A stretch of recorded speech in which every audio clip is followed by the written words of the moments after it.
So I'm going to talk about a few particular things today, and then, of course, any other questions you have, feel free to ask me. But was honored yesterday to be at the White House for President Trump's outline of his executive ruling on trying to force feed the healthcare industry into being transparent and competitive. As all of you know, back in Indiana, that's been an issue of mine from when I was CEO of my own company and had to really do things creative to make it consumer driven, emphasize wellness, find the tools of transparency, and it worked. You know, when I was campaigning, I talked about covering pre-existing conditions, no caps on coverage, and holding costs down. Was able to do that, and sharing some of those ideas now that I'm here. It's a shame that we have to spend that much effort and time in such a big sector of our economy to force the industry to do what's done in all other sectors. Publish your prices, give us an indicator of not only how much it costs, but what your quality is, and consumers get engaged on using those tools so we can avoid what you can see as a plan that many are talking about, Medicare for all. That would be a tragedy if we actually end up there. Another topic, the Defense Reauthorization Act. To me, I believe the federal government should do a few things well. And when you're running 20% budget deficits year after year, piling it on top of $22 trillion in debt, that's not running things well. I believe the federal government is responsible for defending our country, so defense should be its number one priority, that it does well and efficiently. We've come to rely on some programs, Medicare, Social Security, Medicaid. Those are all going the wrong direction. It ought to try to do that well.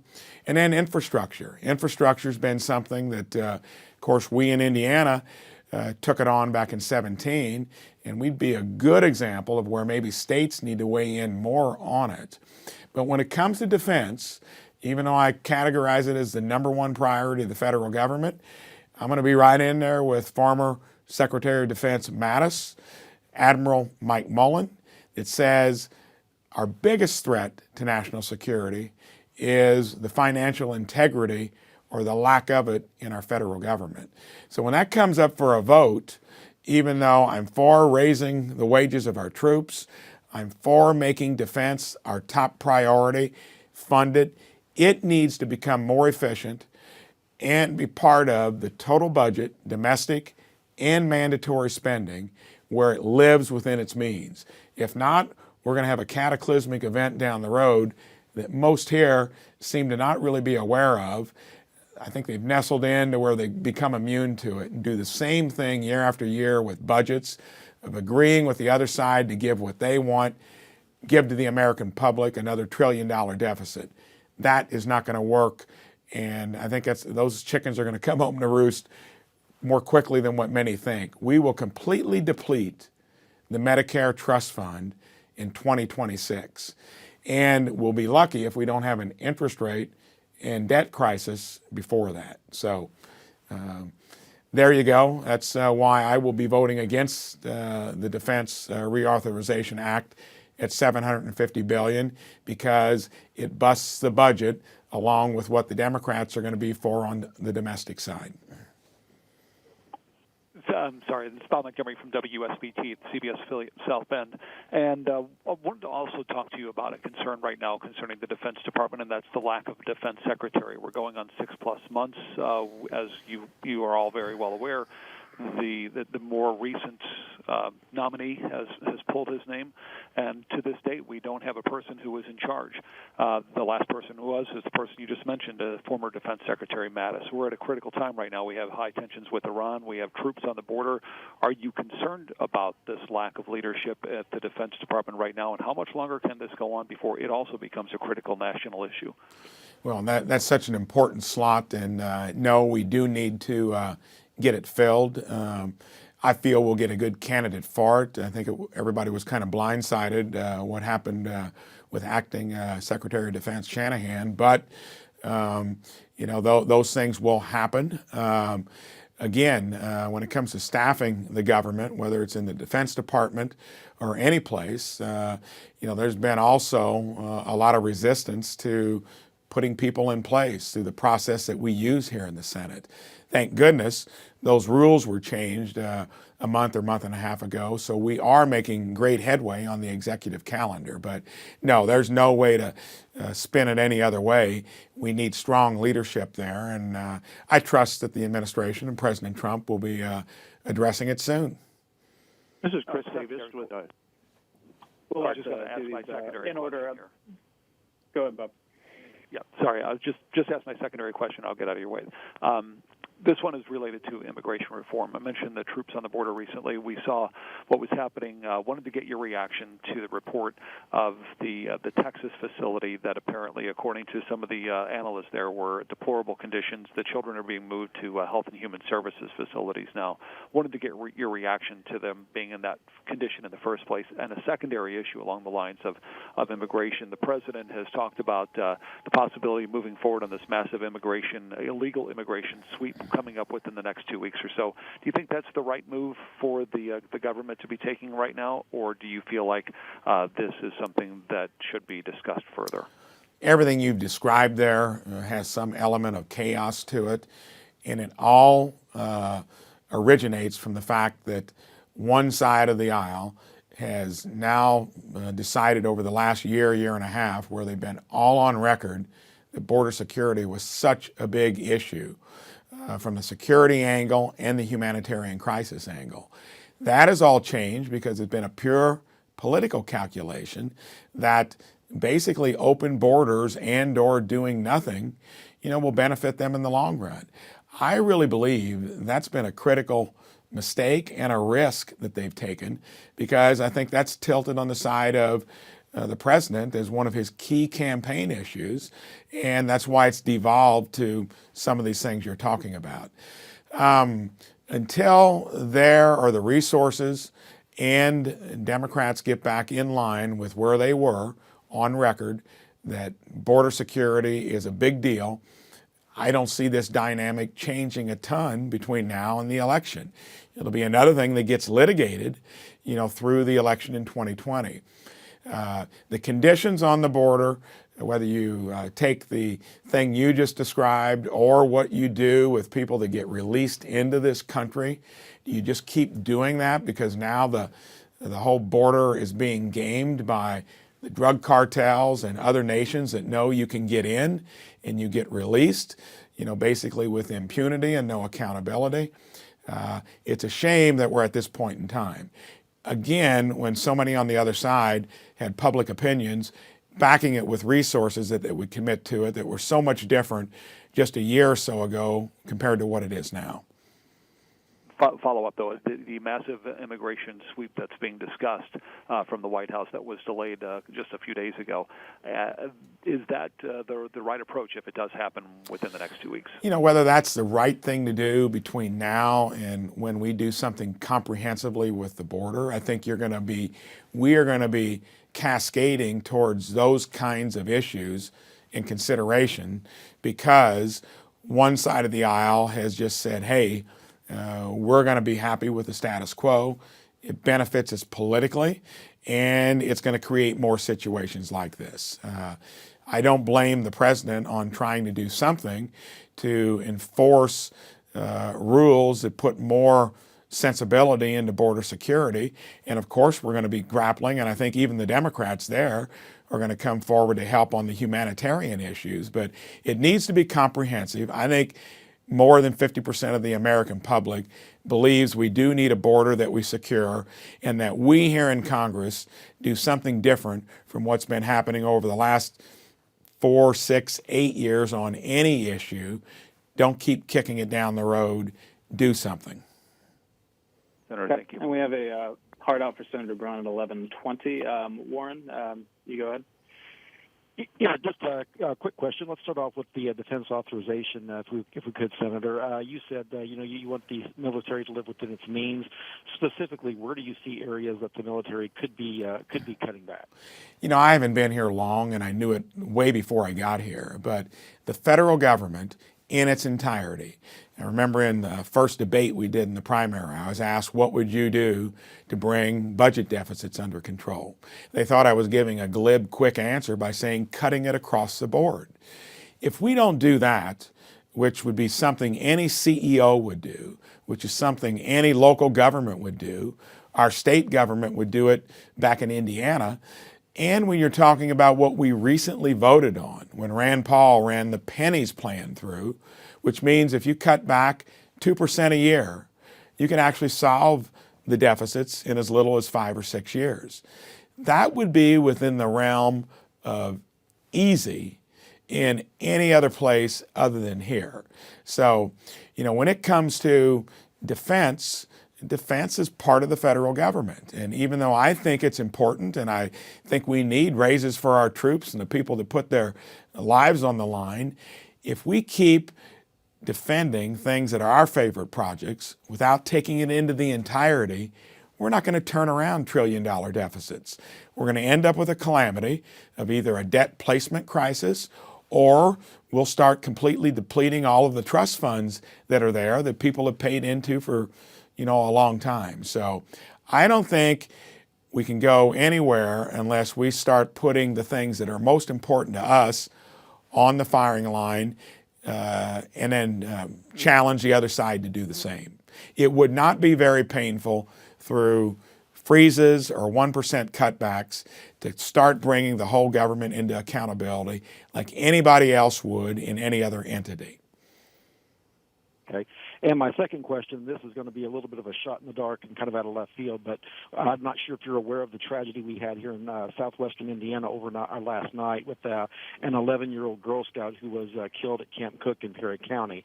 That 11-year-old girl was from Jasper, and Isabel Meyer. Just a shot in the dark. Do you know that name, that family, or have you had any contact with the people back in Jasper about how they're handling things back there as a result of this? I'm surprised I have not heard that. And Meyer is a common name from our community, and don't know the details of what happened. Of course, my heart aches for the family there, and I probably do know them. I've lived in DuBois County my entire life, and of course, I'll learn more about it right after we're done here. Okay, thank you. Okay, and Trevor, and then Dan Spieler. Trevor, go ahead. Senator, this is Trevor Peters from WLFI in Lafayette. For President Trump's healthcare executive order, do you think the availability of this extra information will actually push Hoosiers to shop for healthcare and procedures? It's a good question because Hoosiers, Americans, anybody using the healthcare system is kind of atrophied as a healthcare shopper. I know part of what I did back in my own business 10, 11 years ago was to get the individual involved in his or her own well-being, emphasizing wellness, not remediation, creating incentives to where on any time you engage the healthcare system, you ask how much does it cost and what is the quality from whoever you're going to engage with. That has changed a little bit recently because some businesses have done like what I've done. Even the industry itself within primary health care knows that we can't keep doing what we've been doing, where the cost goes up each year and there's no solution to it. I blame the industry, big pharma, big health insurance, hospitals, increasingly large corporations that have hidden behind the opaqueness of a complete lack of transparency, do not embrace competition, and have delivered us a product that's become unbearable. I tell them, are you that thick-headed? You know what the other side wants to do, Medicare for all.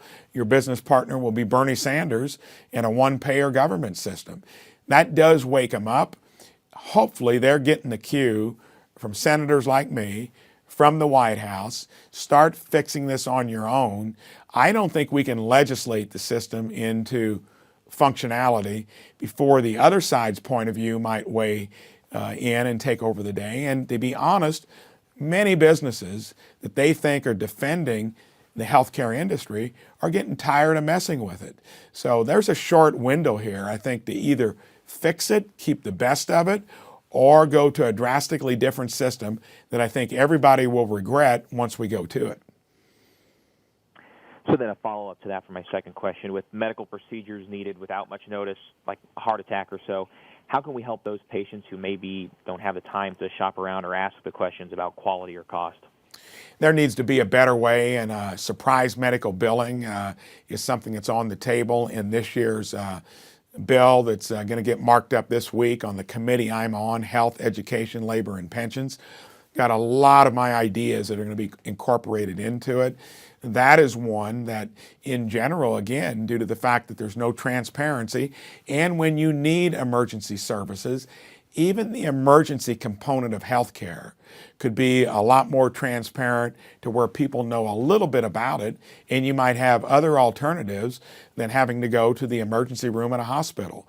Most of that happens currently because the industry has had no incentive to change its status quo, which has benefited the industry greatly, but it's cost consumers across the board. So that's another thing that the industry, I think, could be proactive and make it to where it costs less and to where people would even know what their options are, even on an emergency basis, with urgent care centers and emergency health care centers and hospitals. Thanks, Trevor. All right, Dan, WXIM. Hi, Senator. We talked about the border earlier. No doubt that will be a big issue as Democrats take the debate stage this week. Do you plan on watching the debates? What will you be watching for? And also, what's your reaction to the tension this week in South Bend and the mayor's handling of that controversy? I'm going to definitely watch the debates. Of course, I went through 6 of them in the primary in general to become here. I think if you're not willing to debate as a candidate or a senator or representative, get your views out there and take the punches that you're going to inevitably get, it's probably the wrong pursuit. But I thought it was a great format. When I went through it, I think it's going to be, we're going to see a lot of surprises. You're going to see some people that aren't comfortable in that format. And when it comes to Mayor Pete, who I think has been largely, not questioned harshly enough about his own performance in South Bend, which I don't think has been knocking it out of the park. You're going to have to put up with things that are out of your control to some extent in terms of the timing with what he's contending with. And I think he'll be judged by the exposure that it's giving on his own city. That would be one of the simpler things to run when it comes into, what you're going to be doing possibly on the stage he's trying to, get involved with. I think it'll tell us a lot about him. And, he's going to have plenty of time to shine or show where he needs improvement. And I think what he's going through currently in South Bend is, some of the things that do come out of left field, unless you've been running your city in a way that sets you up for these kinds of problems. That'll all sort itself out over the next few months, not only through the debates or depending on how long he sticks in the campaign through the finish line in November of 2020. I also want to ask you about the situation with Iran and the continued, saber rattling there on both sides as tensions continue to mount. What's your reaction to the news of this week and your response to the president's handling of the situation so far? First of all, I think the president's done a good job because you're going to remember all the problems in Iran, North Korea, before Tax Reform and Jobs Act came along in our own economy. They've been brewing for a long while. Particularly with Iran. They're a rogue nation, a nation that's exhibited bad behavior in the Mideast and even in the larger regional area. No surprise that regime, with the sanctions that have been put against them and the fact that we pulled out of a bad deal, is going to be pushing the envelope. I think they probably also know that I think the president wisely decided not to elevate the tensions. They also know that he's going to be someone, don't push your luck. And I think so often we've threatened that and then done nothing. That is what's emboldened North Korea, Iran, and other players across the world because we've not, taken the hard action, made the big decision when you need to. And I think most Republican senators, and I think most Democratic senators, and the president himself know that whenever you engage troops or you get yourself involved in a entanglement overseas, it better be well thought out. I think the president needs the flexibility to do it, but I also think the Congress ought to take more responsibility where it's given it up over time. That would take a little bit of time to, re-energize a body that's not been doing a very good job at many things. But I think whenever we take a big move of going in and we need to declare war, it needs to be done with, Congress's approval. In the short run, I think the president's doing the best with what he's, the way the system's evolved to where the president seems to have more day-to-day impact on it. I personally think that needs to change. More of that responsibility needs to come back to the Congress. Okay. And whom else do we have on the call? We actually gained a couple Brian of minutes. Francisco, Fort Wayne Journal-Gazette. Go ahead, Brian. Along those lines, there's a proposed bipartisan amendment to the defense bill that would require congressional approval for any military spending against Iran. Do you support or oppose that proposal? I support that significantly on anything we do down the road. I think it's misguided to probably do it here because we've evolved to the point where all the issues have now been kind of, President Trump's had to take the initiative. And I think in the meantime, that we probably need to let that unfurl in the midterm and the long run. I think Congress needs to get more involved. I think too much of that responsibility is delegated to the executive branch. I think Congress needs to step it up and start doing things that it's largely been lackluster with or not involved with over a long period of time. So whether you do that now here where we're at the point of maybe something happening, I don't know that that's smart. Definitely makes sense for fixing the system for down the road. And let me just be clear that you are a firm no against the defense bill unless spending is cut, correct? I'm a firm no unless it gets brought into the context of where not only for defense, but on domestic spending, we start doing something that would be measurably different from what we've been doing over the last few years, which is no budget, no appropriating to a budget. That hasn't happened in 20 years, into where we minimally, if we don't freeze it, we do something that's much closer to a freeze, and that impacts government across the board. And to where politicians here start looking at Medicare, Medicaid, and Social Security, not so much for current beneficiaries, but for fixing it so that there's something for folks that are going to come into those systems down the road. We've been completely derelict there and have known this actuarially for many, many years. I'm hoping there are a few other senators that will stick their neck out too to make a statement, even when you do believe, like I do, that defense is the single most important thing the federal government should do it. We can't break the bank like like Secretary of Defense Mattis said, Admiral Mullen. We need to have responsibility across the board. All right. And Wave 3, do we have you on? Yes. Hi there. This is Christy at Wave TV in Louisville. Senator, I wanted to ask you about farmers here locally concerned both about the rain and flooding impact on crops as well as the president's tariffs impact to how much their harvest will yield. Should more be done to safeguard farmers that will likely not making a profit from their harvest this year? I'm on the Agriculture Committee, and I think of anybody on the committee most involved with farming over the span of my career and still currently. When you hear it rains, it pours, that adage, has just been, I can't believe, what farmers in Indiana and across the entire breadbasket of the country have gone through.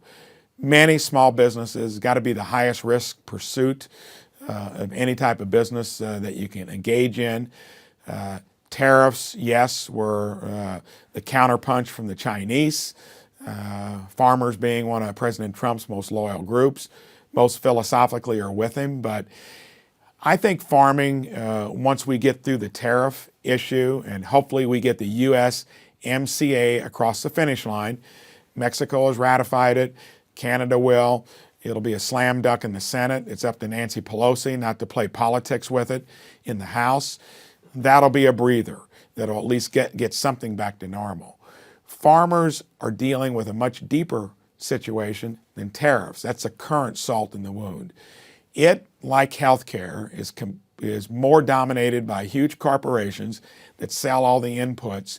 You don't hear it often, and you wouldn't hear it from a Republican for sure, but the cost of inputs, which you increasingly buy from large corporations, have doubled or tripled over the last 10 to 12 years. Mostly at the time when farmers had good incomes and when there was no real good reason that should occur. They're still dealing with that and putting out crops and soybeans and corn every year that the margin of error is so small because their costs are so high.